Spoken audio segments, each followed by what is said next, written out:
Many companies say the same thing when an international assignment fails. We never expected this.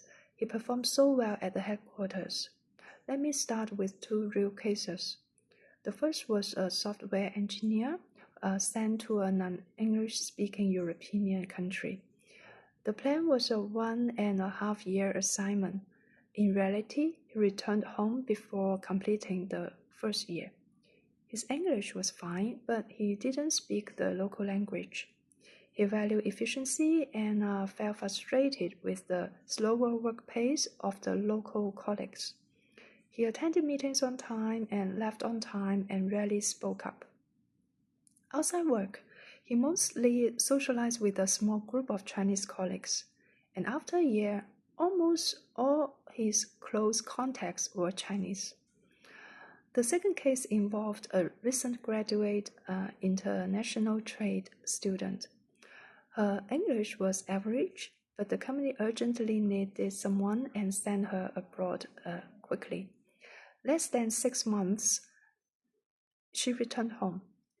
For the company, both cases meant major losses. Visa applications, legal documents providing why a local hire was impossible, relocation costs, and a generous expatriate compensation package. Once the assignment ended early, those costs could not be recovered. Worse still, early return often leads to talent loss. Some employees come back with frustration and disappointment and eventually resign. And during that time, critical market and technical opportunities are missed. So the real question is, why do international assignments fail so often? First, why strong performance at home is not enough. Traditionally, multinational companies selected expatriates using one main criteria: top performance at headquarters. The logic seemed obvious: proven managerial ability, strong results, successful team leadership. But reality often proves otherwise. Many high performers at home struggled abroad, and failure does not always mean early return.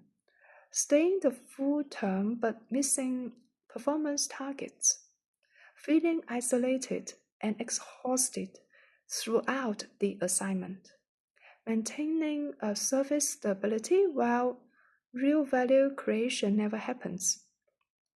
From a business perspective, if expected value is not delivered, it is still failure. So research constantly shows that expatriate failure rates remain high with significant financial consequences. Second, there are three main causes of assignment failure. The first type, compensation and support, and not just about salary. Money helps, but salary alone is not enough. Expatriate compensation is a package, including health insurance coverage, housing or relocation allowance, vacation policy, home leave flights, family accompaniment, spouse employment support, children's education, continuation of home country social insurance, etc. When these issues aren't clear, daily life becomes a constant drain on energy and regardless of professional skill. The second type, cross-cultural adjustment, not only the language proficiency. This is often underestimated. Without understanding local cultural codes, even capable professionals face daily misunderstandings. You intend message A and your colleague understands message B and execute B perfectly. So imagine managing such gaps every day. And for example, you push for overtime to meet deadlines, and your team leaves on time and politely reminds you that working hours regulations. You assign tasks, and your subordinate calmly replies, "This is not part of my role." These are not signs of resistance, but differences in how work boundaries and authorities are defined. The third type, family considerations. Whether family accompanies the expatriate or not, challenges rise. If family joins, can they adapt without the local language? What happens if they struggle emotionally? And if family stays behind, and how long is long-distance life sustainable? And how does it affect decision-making and resilience? Many assignments fail not because of incompetence, but because of long-term emotional depletion. So the third point is, so how should companies choose expatriates? Based on updated corporate practices and recent research, a more reliable framework includes the first is professional competence. This is essential but insufficient.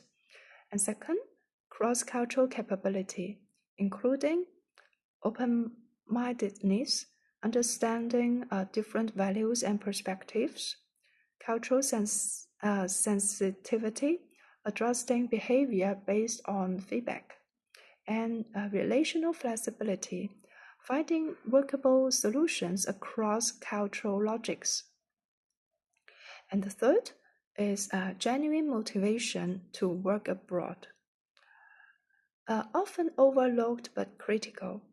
Being assigned versus actively choosing the role creates completely different levels of commitment and resilience. And one key takeaway is international assignments do not need the best person at headquarters. They need someone who can create value in unfamiliar environments. For companies, the key question is not, is this person excellent, but rather, can this person function, adapt, and deliver value across cultures? For individuals, the question is just as important. Do I truly want this assignment, or was I simply selected?